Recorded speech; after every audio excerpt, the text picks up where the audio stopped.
down in the bottom cutting the fields. And we had about 2 more weeks to go before we could start planting.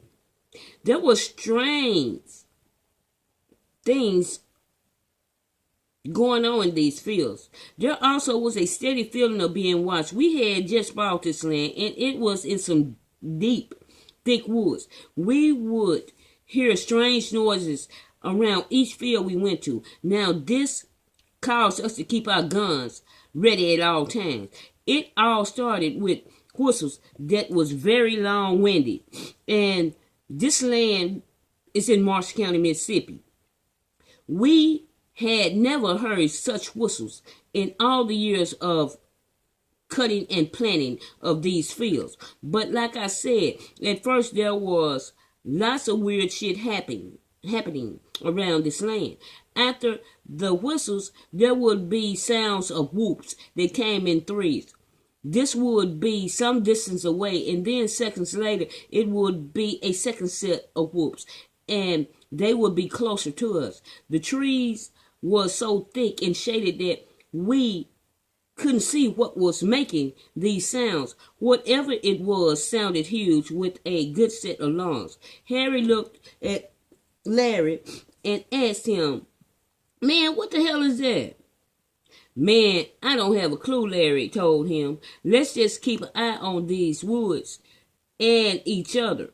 As the day went on, there was still the feeling of being watched.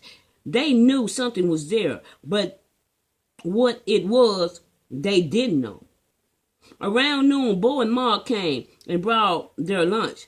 They said about a half a mile back, they saw something very huge walk across the road in front of them. It was on 2 powerful legs and about 9 feet tall, and it looked like a large bodybuilder. It looked at us as it crossed the road, and it was covered with hair all over its body from head to toe. It was massive. Larry and Harry told them about the whoops and the whistles, and the whistles that they had heard in the woods, and the feeling of being watched all day. Suddenly there was a good-sized log that hit the rear of the truck. They all jumped and looked to the back of the truck where the log landed, and there was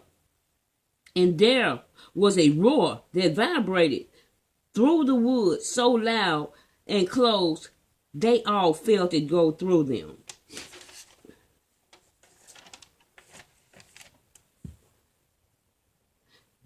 They didn't see it, but they knew it was there and very close.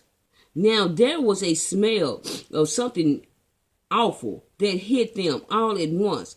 It really made them feel sick because they just had got through eating. And again, there came another log, and this one landed right beside them with a thud.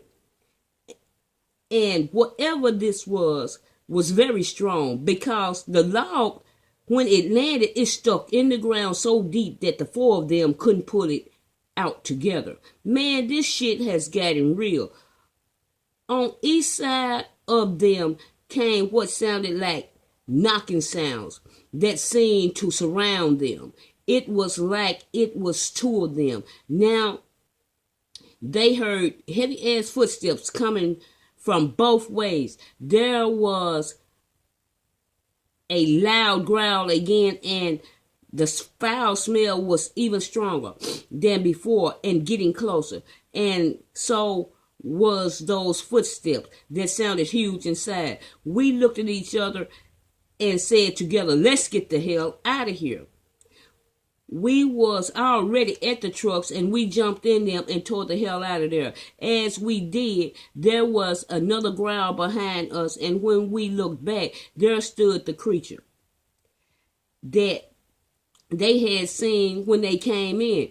And they knew it was it because when it had crossed the road in front of them, it had a scar down the side of its face, and it was fresh. And when they seen this beast, they floored it all the way to the main road with this thing right behind them, darting in and out of trees. And when they got to the main road, it was gone. We know it was two, but we never seen the other one. We all quit that same day.